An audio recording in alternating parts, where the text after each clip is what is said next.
Hello, I'm Joost. And I'm Tom. We're here for our free miner. And we're here to filtrate arsenic out of the groundwater in Telica. In Nicaragua. Clap your hands now.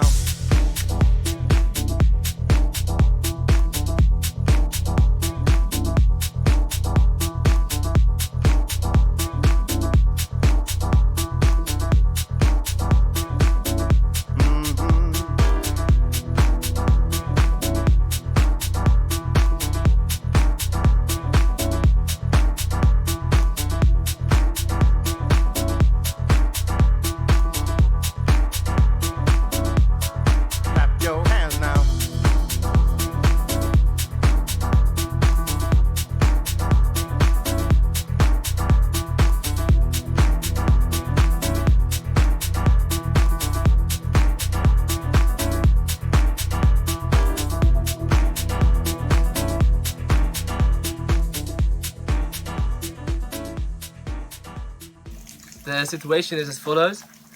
On the left side we have a contaminated water tank. It is contaminated with arsenic. On the right side we have a tank with clean water in it. The clean water comes from a water spring next to the volcano, and it gives clean water to the community. The community uses it for drinking and for cooking, of course.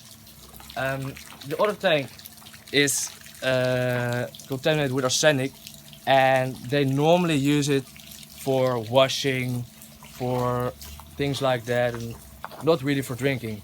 We're now standing next to the contaminated water reservoir, and normally the water flows from that direction to this direction. It's only straight to this pipe. We made a bypass system. That means that the water flows into this pipe, into our own or our new tank over there. The water temperature has an average of 43 degrees Celsius.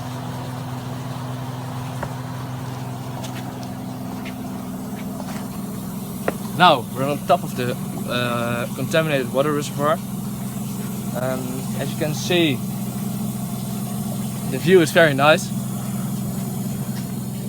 Bayardo is here as well. Bayardo is here as well, of course. Hey. Nice. You can have a look into the contaminated water tank. It mostly depends every day on how full the tank is. Now it's like a not really good day. I think it rained 2 days ago or something, so not really full. So water flows into this tank, and we made another system, or a bypass system over here. Water is an overflow, so water flows into this pipe over there, and we made a kind of check valve over there to avoid problems with the clean drinking water, and the water can flow directly into the big contaminated water tank. For this project, energy is required. Therefore, we installed some solar panels, which can be seen over there. Solar panels are connected under the ground and back on the tank with cables, which will come to the tank, the raw water tank. And inside of the raw water tank, we've got a pump. This pump, therefore, it's necessary to make a valve in order to regulate the pump, which can be seen over here. If I turn it clockwise or anti-clockwise, I can regulate the volume inside of the system. So here we are. This is the nanofiltration system. I will give a short summary of what's happening here. The first valve is in order to regulate the volume and the flow which is going through the system. Because of the solar panels and because of the solar pump, the system is very dependent of the intensity of the sun. Therefore, we need to maintain it, and we can do that with this valve. Furthermore, we've got some pressure meters, these two for instance, and a cartridge filter.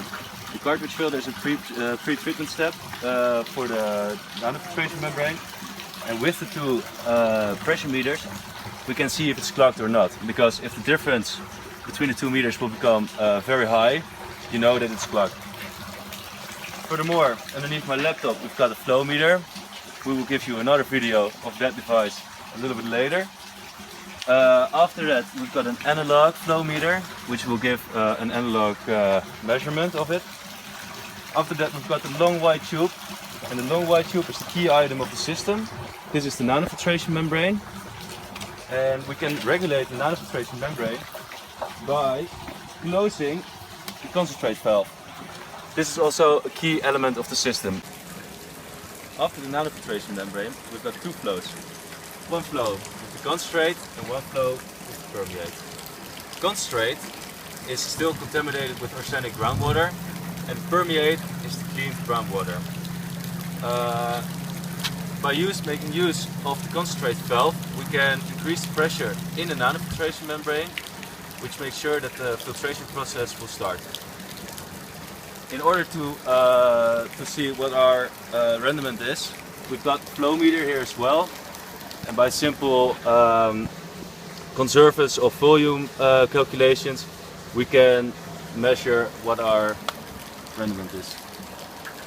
The concentrate will flow back into the contaminated arsenic tank, and the permeate will be in this permeate tank.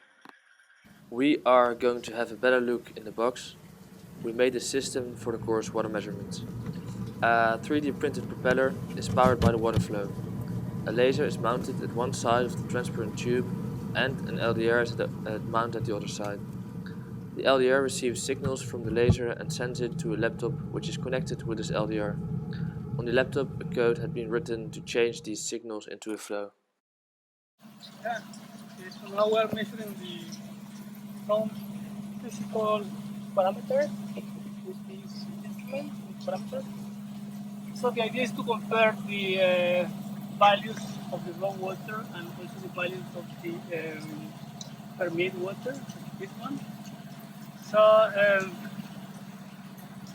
this is really important because we can have some indication if the membrane is, how is the behavior of the membrane in time, because normally we don't have access to a lab inside. So this is really nice way to see what's happening in the system. Okay, now we're measuring the arsenic concentration in the permeate. As you know, the permeate is the clean water that is coming out of the treatment plant that we have here. And to do that, we are using this device called the arsenator. So this is a visual arsenic detection kit. So, and this is called a semi-quantitative method. So that implies that you can have really good measurements, but they are not 100% accurate, but are good enough to have some indication if you have arsenic or not. So actually, if we wait like 1 minute, we can know how much arsenic we have in the permeate. So normally the rejection of arsenic with this device is around between 90 to 95%, so that is quite good. And the value that we are obtaining is like between 2 to 5 microgram per liter. So that is below of the 10 microgram per liter that is given by the World Health Organization. That's considered really good. So actually, in principle, this is what we are doing now. But the interesting part here is that we add some chemicals into the raw water, and what's happening is that all the arsenic, organic arsenic that is in the water, is converted to arsine, that is a gas, and this is attached to a filter of mercury. So in the end, we're going to obtain something like this. I don't know if you can see it. But this yellow mark is an indication that you are arsenic. So actually, this is what we thought, so we can compare. So, and with the naked eye, you can say what this could be the possible concentration in the water. Yep. Okay. This is our guard on Melvin. He is watching our every day night. his whole family, and it's really wonderful to have him with us the entire time. So thank you very much. Muchas gracias por todo, amigo. Bueno. Sí, bueno. He's one of the most valuable assets of the entire project, because if he wasn't here, all of our important stuff would have been stolen, most definitely. So, he's a hero.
Give it away just to see the girl